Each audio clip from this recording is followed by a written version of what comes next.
मेरी माँ रोज मुझे एक कड़वा शरबत पिलाया करती थी। वह शरबत पी लो नहीं तो मैं मर जाऊंगी। मैंने एक दिन शरबत पीने से मना कर दिया और अगले दिन ही मेरी माँ इस दुनिया में नहीं रही।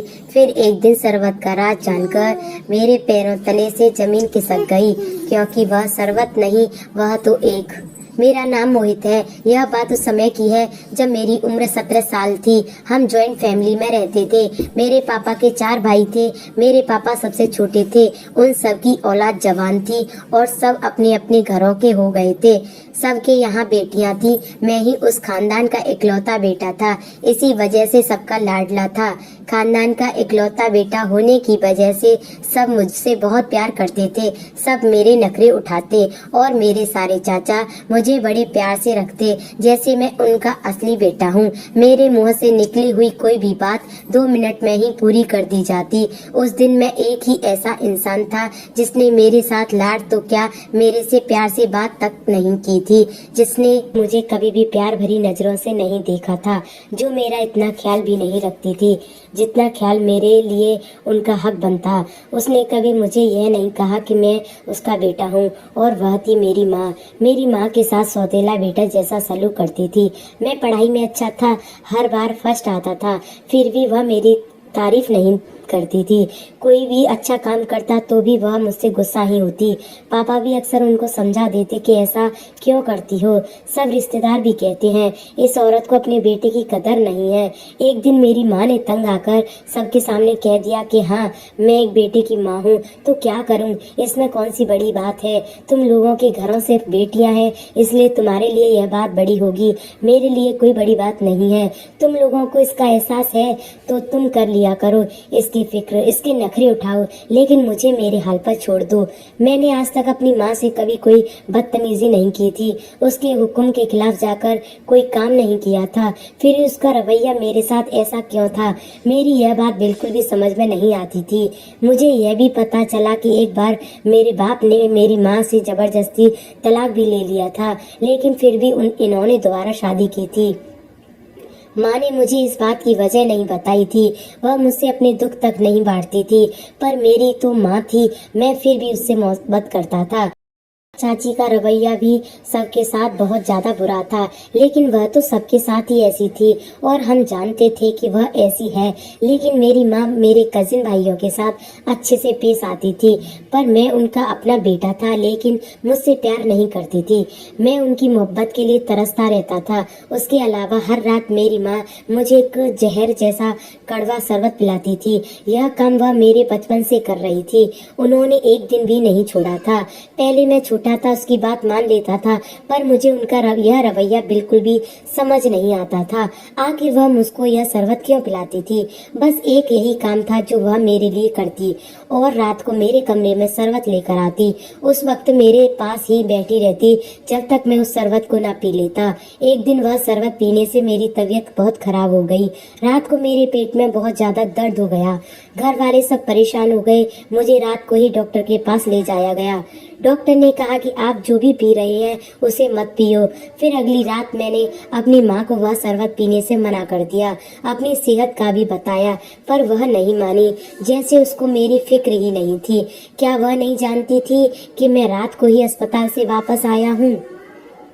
यहाँ तक कि मैंने अपनी माँ को साफ साफ मना कर दिया कि मुझे इस तरह की कोई चीज नहीं पीनी, पर उनको मेरी जरा भी फिक्र नहीं थी।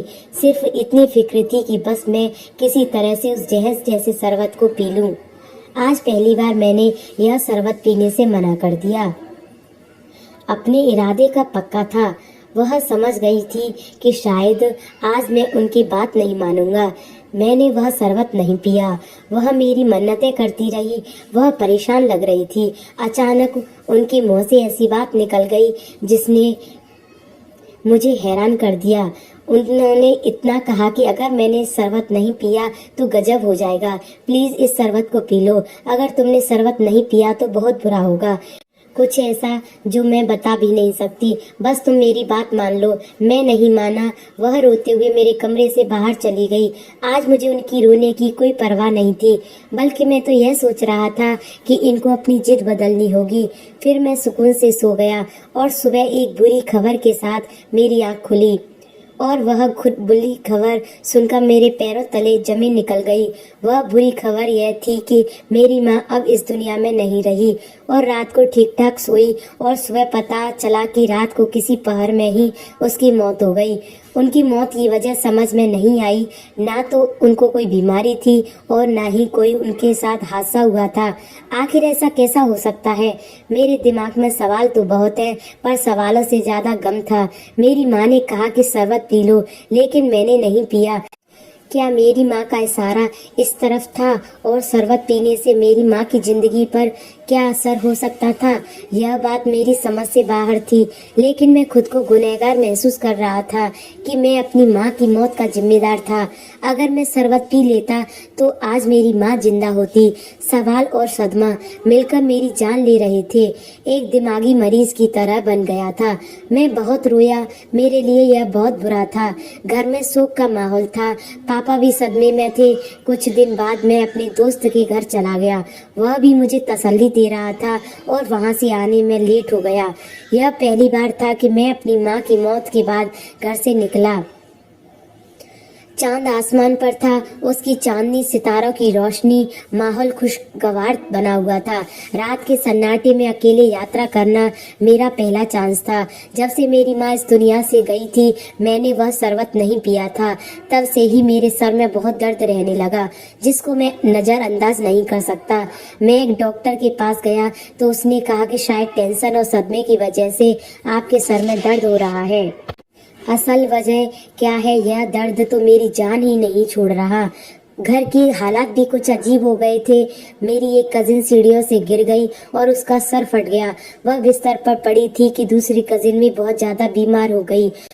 और इधर मेरे चाचा ने सिर्फ मुझे बताया कि कारोबार में बहुत बड़ा नुकसान हो गया। अब कारोबार में बहुत ही मुश्किल आ रही थी। और मेरे पापा तो तब से बीमार रहते जब से मेरी माँ इस दुनिया से गई थी। वह तो बिस्तर से ही लगे पड़े थे। मुझे समझ नहीं आ रहा था कि आखिर यह सब हो क्या रहा है।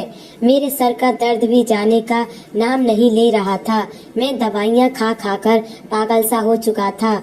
चाचा ने कारोबार में नुकसान की बात मेरे पापा को न बताई और मुझे ही कहा कि यह बात घर में न बताना, नहीं तो सब और भी परेशान हो जाएंगे। यह सब कह रहे थे कि जब से मेरी माँ गई है तो घर के हालात भी खराब हो गए हैं, पर मुझे लग रहा था कि बात सिर्फ यह नहीं है, बात कोई और भी थी। मुझे मेरी माँ की बात याद आ गई। अगर मैंने यह शरबत पीना छोड़ दिया तो सब कुछ खत्म हो जाएगा। मैं अपनी माँ के कमरे में गया, तलाशी कर रहा था कि वह शरबत कैसे बनाती थी। उनकी एक डायरी मिली जिसमें एक पेज पर कुछ लिखा था। उसको देखकर मैं हैरान हो गया। उस पर शायद किसी का पता लिखा था, जिसके नीचे लिखा था कि मुसीबत में इनसे मिले। मैंने अगले ही दिन वहां जाने के लिए सोचा और मैं जब वहां पहुंचा तो देखकर हैरान हो गया। वह किसी बाबा का घर था। मैं हैरान हुआ। हमारे खानदान में कोई भी ऐसी बातों को नहीं मानता था। मैं अंदर गया और अपने नंबर का इंतजार करने लगा। मैंने वहां बैठे कुछ लोगों से उस बाबा के बारे में पूछा तो लोगों ने कहा कि यह बहुत पहुंचे हुए बाबा है। मैंने कहा, आपकी यह बाबा आपसे कितने पैसे लेते हैं? कम से कम 1000 रुपए तो लेते ही होंगे। वह कहने लगे कि बाबा 1 रुपया भी नहीं लेते। मैंने कहा, अच्छा तो अपनी मर्जी से दे दिए जाएं, क्या वो रख लेते हैं? उनसे कहा कि नहीं यार, ऐसा कोई रिवाज नहीं है। अगर फिर भी कोई जिद करे तो वह कुछ देना चाहता है तो बाबा उसे कहते हैं कि वह गरीबों में कोई चीज बंटवा दे, उसका फल तुम्हें मिल जाएगा। लेकिन बाबा किसी से 1 रुपया भी नहीं लेते। यह सुनकर मैं हैरान हो गया, लेकिन फिर भी मेरा किसी ऐसी चीज पर कोई भरोसा नहीं था। तब मैं बाबा के कमरे में दाखिल हुआ तो वह मुझे देखकर चौंक गए। उनके चौंकने का तरीका ऐसा था कि मैं भी हैरान हो गया। इस तरह से हैरान हो रहे थे और फिर उन्होंने एक बहुत ही अजीब हरकत की। उन्होंने वहां बैठे सब लोगों को वहां से बाहर भेज दिया। फिर उन्होंने मुझसे ऐसी बात कही कि मैं हैरान हो गया। उन्होंने मुझसे कहा कि तुम अभी तक जिंदा हो, मुझे तो लगा था कि तुम मर गए होंगे। आखिर उनकी इस बात का क्या मतलब था? मैं तो उनको पहली बार देख रहा था और मुझे क्यों मर जाना चाहिए था? मैं उनके सामने बैठा, उनसे पूछा, क्या आप मुझे जानते हैं? मैं तो जिंदगी में आपको पहली बार देख रहा हूँ। फिर आपने मुझे देखते ही ऐसी बात क्यों की? आपने सबको बाहर क्यों भेज दिया? आखिर क्या बात है, मुझे बताइए।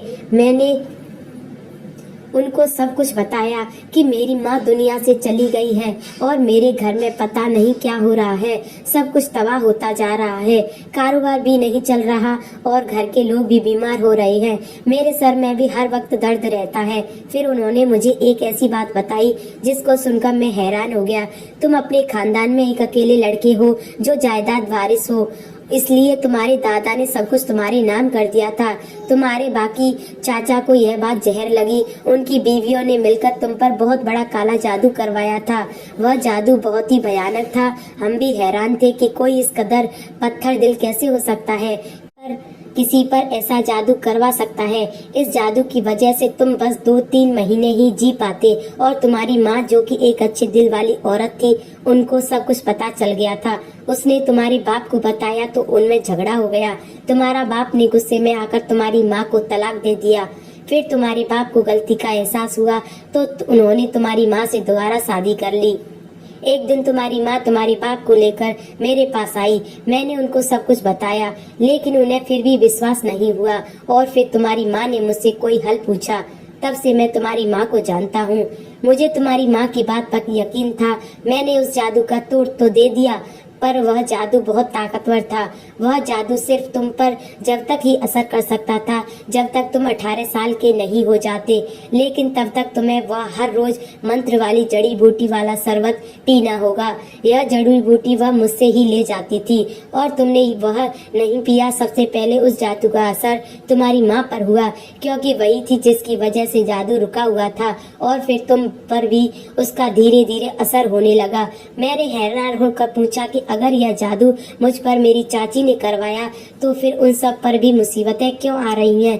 तो बाबा ने बताया क्योंकि अब यह जादू खत्म होने वाला है, इसलिए उन लोगों पर भी इसका असर हो रहा है। अभी तुम्हारी उम्र 18 साल की होने में 1 महीना और बाकी है। बस तुम और शरबत पीते रहो और उसके बाद उस जादू का असर खत्म हो जाएगा।